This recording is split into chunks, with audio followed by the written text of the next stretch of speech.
কথাগুলো ওগুলোর উপর আমল করে তাদের জন্য আল্লাহ পাক রব্বুল আলামিনের ফেরেশতারা শান্তির জন্য দোয়া করে। সুবহানাল্লাহ। কারণ ফেরেশতা সাত ধরনের ব্যক্তির জন্য আল্লাহ তাআলার ফেরেশতারা তার শান্তির জন্য আল্লাহর কাছে দোয়া করে। এক নাম্বার, ওযু অবস্থায় ঘুমানো ব্যক্তির জন্য ফজরের নামাজ যখন পড়তে উঠে চোখের মাঝে ঘুম থাকে তখন কিন্তু তার খুব কষ্ট হয়। আল্লাহর হাবিব বলেন ফজরের নামাজ পড়ার জন্য যখন উঠে মানুষ, শয়তান তাকে তিন জায়গায় বাধা দেয়। প্রথমে যখন তার ঘুমটা ভাঙে, শয়তান তার পায়ের কাছে নিয়ে আস্তে আস্তে করে মেসেজ শুরু করে, খুব একটু আরাম দেওয়া শুরু করে। যখন যারা ইমানদার মুমিন, বেশি ইমানটা পাওয়া আছে, তারা বলে হ্যাঁ আমার বুঝে আসছে, শয়তান আমাকে ধোঁকা দেওয়া শুরু করছে। লাথি দিয়ে কম্বল লেপ ফেলে দিয়ে উঠে যায়। এরপর যখন সে ইস্তিনজা করার জন্য যায়, সেখানে শয়তান তারে ধোঁকা দেয়, শরীরটা খুব দুর্বল, একটু ঘুম আসে, ঘুমা। এরপরে যখন ওযু করতে যায়, এত ঠান্ডা পানি কেন ওযু করবা, কি দরকার, কম্বল কত গরম, লেপের নিচে কত আরাম, সেখানে শুয়ে যাও। কিন্তু দেখবেন ওযু করতে গিয়ে ঝিমানি বা ঘুম আসে। আল্লাহর হাবিব বলেন যে ইমানদার মুমিন আমার উম্মত, আল্লাহর বান্দা বান্দি তিন জায়গাকে উপেক্ষা করে ওযু বানায়া আল্লাহর ঘরের দিকে রওনা দেয় এবং ঘুমানো অবস্থায় ওযুরত ব্যক্তির জন্য আল্লাহর ফেরেশতারা শান্তি কামনা করে। সুবহানাল্লাহ। নাম্বার 2, নামাজের জন্য মসজিদে অপেক্ষারত ব্যক্তির জন্য, মসজিদে আসছেন নামাজের জন্য, আপনি অপেক্ষায় আছেন, নামাজ পড়বেন, সময়টা বিলম্ব হচ্ছে।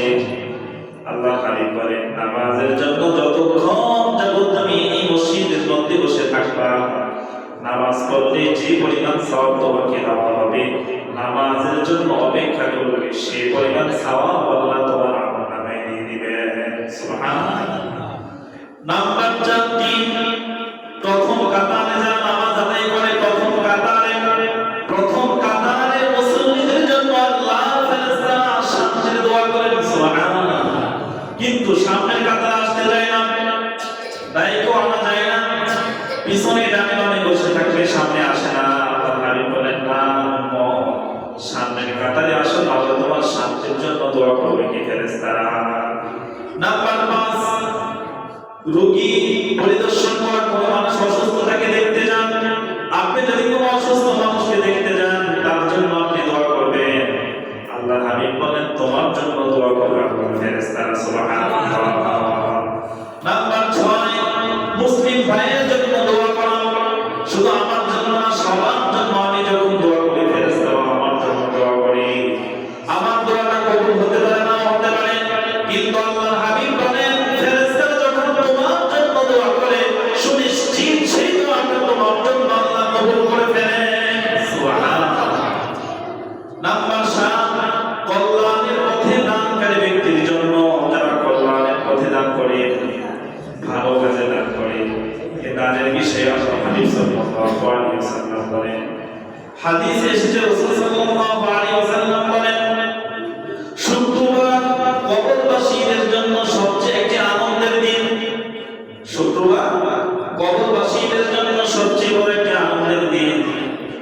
এই দিনে তাদের আত্মীয়-স্বজন যারা আছে তাদের জন্য যখন দোয়া করে, তাদের জন্য যখন নিরামত করে, তাদের জন্য যখন তারা দান করে, আল্লাহর হাবিব বলেন তারা তখন খুব বেশি খুশি হয়। যে ব্যক্তি শুক্রবারে তার আত্মীয়-স্বজনের জন্য এই কাজগুলো করে, তারা কি পরিমাণ খুশি হয় আল্লাহর হাবিব বলেন।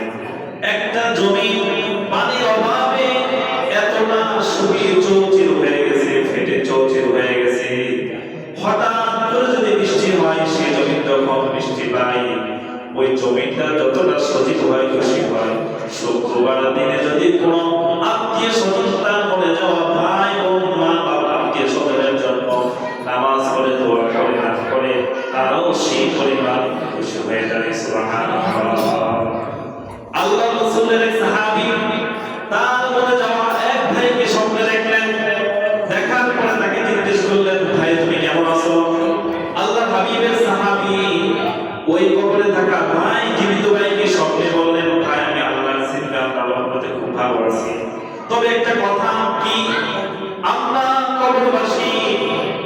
প্রত্যেক শুক্রবারের জন্য অপেক্ষায় থাকি।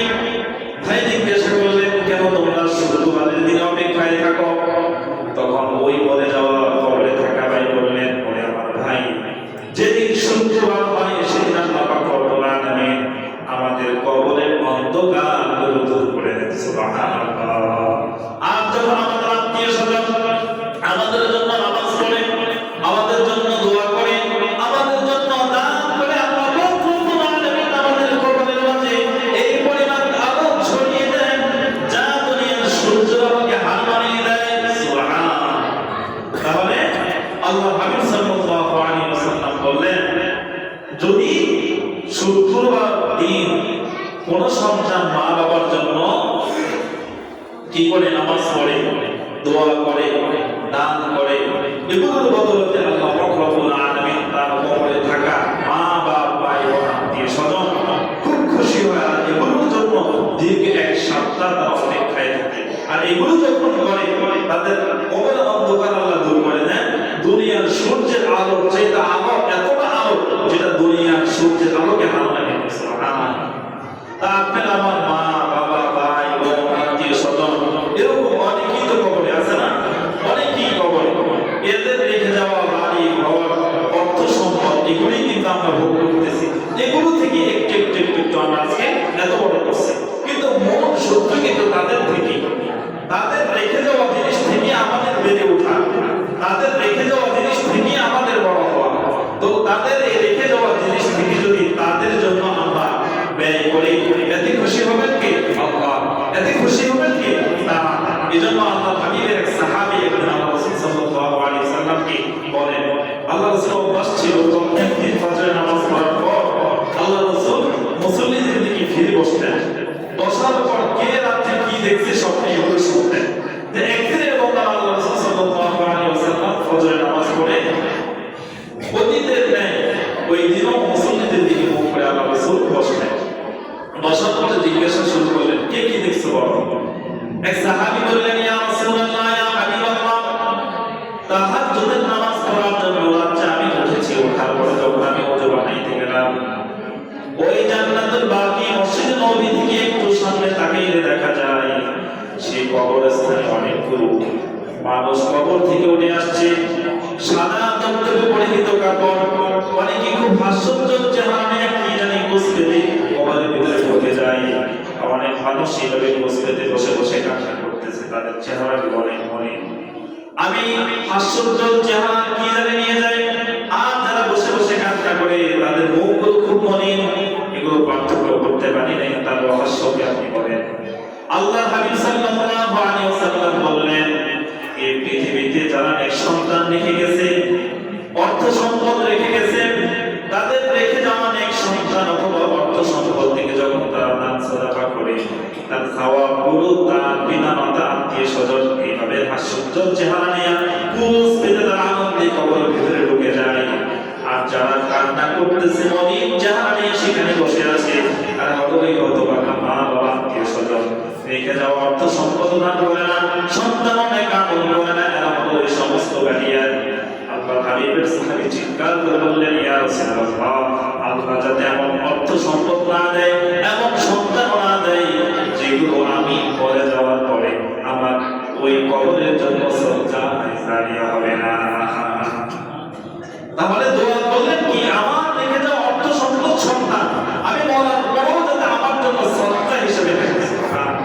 তা আপনি আমি আমরা যারা আছি, আপনার সন্তান আমার সন্তান, আপনার অর্থ সম্পদ আমার অর্থ সম্পদ মরে যাওয়ার পরও এটা আল্লাহ তাআলার রাস্তায় যাক, আর আপনার আমার চলে যাওয়া মানুষগুলো সেখানে সুখে থাকবে।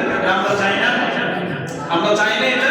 তাহলে এটা চাইলে কি করতে হবে? আল্লাহর রাস্তায় কিছু দান সাদাকা করতে হবে। এটা আল্লাহ খুশি হবে, আমাদের চলে যাওয়া মা বাবাও খুশি হবে, তাদের